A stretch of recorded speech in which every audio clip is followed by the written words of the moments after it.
जानिए उस बदनसीब लड़की की दर्द भरी कहानी। Emotional story. यह एक दर्द भरी कहानी है जो किसी लड़की के जीवन की है, या फिर आप ये भी कह सकते हैं कि यह कहानी एक बदनसीब लड़की की है। इस दुनिया में एक लड़की होना जीवन को बहुत कठिन बना देती है, और जब दिखने में भी आप में कोई खास बात नहीं होती और पढ़ाई लिखाई में भी अच्छे नहीं होते, तो सोचिए उस कठिनाइयों का लेवल कैसा होगा। नव्या बचपन से ही शिक्षा में कमजोर थी। उसका रंग सांवला था, उसकी नाक नक्शा भी दूसरी लड़कियों की तुलना में इतना खास नहीं था, और ऊपर से उसके दांत भी थोड़े टेढ़े मेढ़े थे, बिल्कुल सीधे नहीं। बचपन में नव्या को स्कूल के बच्चे उसे चिढ़ाते थे। बड़ी होने पर उसके मोहल्ले के लोग उसे देखकर मुंह फेर लिया करते थे। कोई भी उससे दोस्ती करने के लिए तैयार नहीं था, और उसके रिश्तेदार भी थोड़ा अलग तरह से उसे देखते थे। उसकी माँ ही, जिसे उसके रूप या चेहरे से कोई दिक्कत नहीं थी। माँ ने नव्या के प्रति बहुत प्यार दिखाया। नव्या के लिए दुनिया की आलोचनाओं का सामना करने की ताकत उसकी माँ थी। जब कोई उसे अपमानित करता तो माँ ने उसे समझाया कि लोगों की बातों को महत्व नहीं देने। नव्या को शादी के लिए देखने आने वाले लोग उसे पसंद किए बिना चले जाते थे,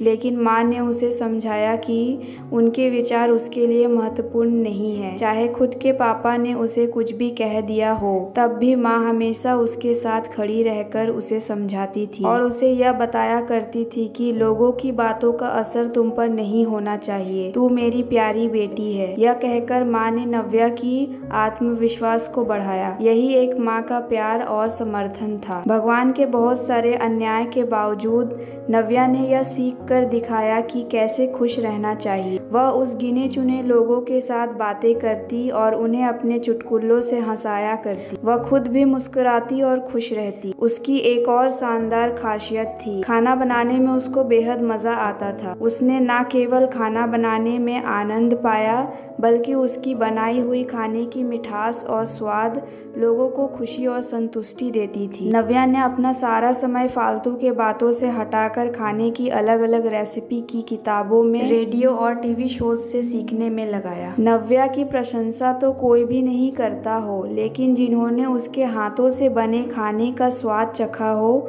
वे हर बार उस खाने की स्वाद की प्रशंसा करते थे। इस एक गुण की वजह से नव्या उन आसपास की महिलाओं में मशहूर हो गई थी, क्योंकि जिन्हें खाना बनाना सीखना था या नए पकवान बनाने की इच्छा थी, वे नव्या के पास आकर उससे सीखते, और नव्या भी खुशी से उन्हें सिखाती थी। नव्या के पास आने वाली औरतें खाना तो अच्छे से बना लेती थी, लेकिन उस खास जादू को पकड़ने में वे कई कोशिश करती रहती, पर वो वैसा स्वाद किसी के भी खाने में नहीं था जो सभी को मनमोहित कर दे। नव्या के जीवन में वैसे ही इतने उतार चढ़ावों के साथ चल रही थी। फिर एक दिन उसके माता पिता ने बड़ी कोशिश करके एक फैमिली को नव्या को देखने के लिए मना लिया था, और अगले दिन लड़का नव्या को देखने आने वाला था। नव्या को जब इस बात की खबर हुई, तब वह दुखी और गुस्सा हो गई थी कि बिना उससे पूछे या बिना बताए, पता नहीं क्यों, उसके माता पिता लड़कों की फैमिली को बुला लेते थे और सबके सामने उसका मजाक बनवा देते थे। माँ ने नव्या को एक बात समझाया था कि ऐसा ही होता है, कोई भी बेटी अपने माँ बाप के यहाँ हमेशा नहीं रहती, एक ना एक दिन उसे शादी करके अपने घर जाना ही पड़ता है। अगले दिन सुबह सुबह ही लड़के की फैमिली आने से पहले नव्या तैयार होके कहीं बाहर निकल गई थी। उस दिन लड़के की फैमिली घर आकर नव्या के माता पिता को बहुत खरी खोटी सुनाई। ऐसे भी उसके पापा नव्या पर हमेशा ही गुस्सा करते थे, लेकिन उसकी इस हरकत से उनको बहुत गुस्सा आया। फिर उसके पापा ने नव्या का सारा गुस्सा माँ पर निकाल दिया था, यह कहकर कि एक मनुष्य बेटी को जन्म देकर भी तुम्हारा मन नहीं भरा था, इसीलिए उसको ज्यादा लाड प्यार देकर सर पर बिठा लिया है। हमेशा अपने बेटी के बारे में बुरा बोलने वालों से गुस्सा होने वाली माँ आज खुद नव्या से गुस्सा थी, और अब वह नव्या के घर वापस आने का इंतजार कर रही थी ताकि वह अपना गुस्सा नव्या पर निकाल सके। शाम होने से पहले नव्या घर वापस आई। उसके चेहरे पर एक मीठी सी मुस्कुराहट थी। उसके हाथों में एक चेक था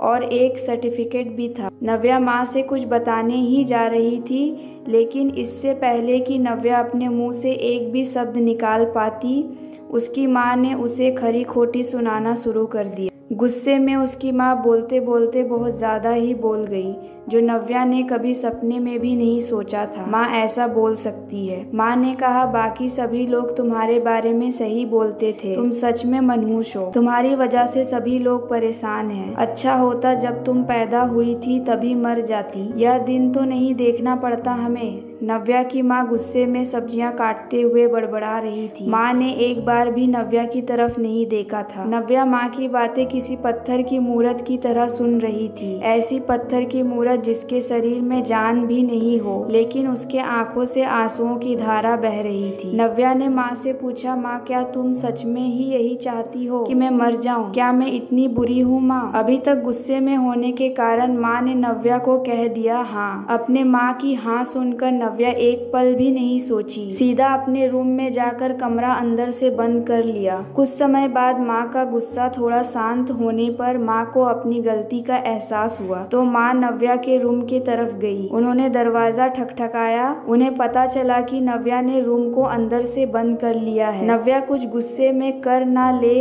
इसीलिए माँ ने जल्दी से नव्या के पापा को बुलाया। दोनों ने काफी देर तक दरवाजा खोलने की कोशिश की, लेकिन जब नहीं खोल पाए तो दरवाजा तोड़ दिया। दरवाजा खुलते ही उन्होंने देखा कि नव्या अपने स्कार्फ से फांसी का फंदा लगाए हुए पंखे से लटक रही थी। ज्यादा समय नहीं हुआ था, भगवान की कृपा से सिर्फ बेहोश हुई थी। उसके माँ पापा ने जल्दी से उसे पंखे से नीचे उतारा और बेड पर लेटाया। पापा ने तुरंत डॉक्टर को फोन किया। तब माँ का पूरा ध्यान बेहोश पड़ी नव्या पर था। तभी उन्होंने नव्या के हाथ में एक चिट्ठी और पास में ही पड़ी 5 लाख के चेक और 5 स्टार होटल में शेफ की नौकरी के लिए कंफर्मेशन लेटर पर पड़ी, जो नव्या अपने साथ लाई थी। दोनों ने वह चिट्ठी खोलकर पढ़ी, जो नव्या ने अभी अभी लिखी थी। चिट्ठी कुछ इस प्रकार थी, माँ पापा मैं जानती हूँ मेरे जन्म से लेकर आज तक मैंने ऐसा कुछ भी नहीं किया है जिससे आप दोनों मेरे पर गर्व कर सके, लेकिन मैं आपको एक बात बताना चाहती थी कि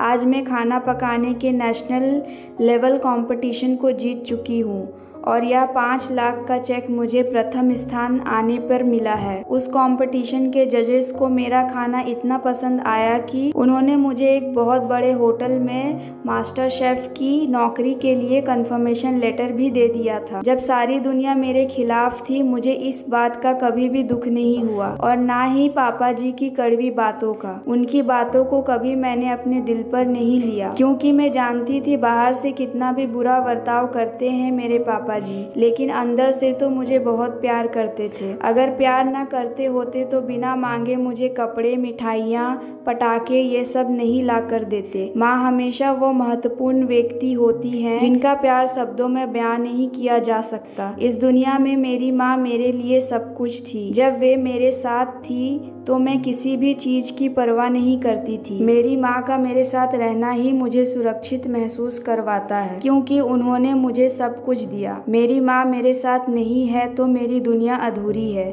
और इसीलिए आज मैं दुनिया को अलविदा कहकर जा रही हूँ। मुझे यकीन है कि आपने किसी समय भगवान से यह इच्छा की होगी कि आगे आने वाले जिंदगी में आपको ऐसी औलाद ना मिले, लेकिन मैंने हमेशा प्रार्थना की है कि मेरे हर जन्म में चाहे वो जैसा भी हो, मुझे आपके जैसा माता पिता मिले। और आज भी मैं उसी ईश्वर के पास जा रही हूँ और उसी सोच के साथ। चिट्ठी पढ़ते पढ़ते माँ और पापा के चेहरे पर दुख और पछतावा था और नव्या की सिर पर हाथ फेरते हुए उनकी आंखों से आंसू गिर रहे थे। दोस्तों, मुझे खुशी है कि यह कहानी आपके दिल को छू गई होगी। मैं आशा करती हूँ कि अब आप जाने अनजाने में किसी भी व्यक्ति को उसके बाहरी लुक को देखकर उसका दिल नहीं दुखाएंगे। तो दोस्तों, आपको यह कहानी कैसी लगी हमें कमेंट सेक्शन में जरूर बताएं और हमारे चैनल को सब्सक्राइब करें। अपना कीमती समय निकालकर इस कहानी को सुनने के लिए धन्यवाद।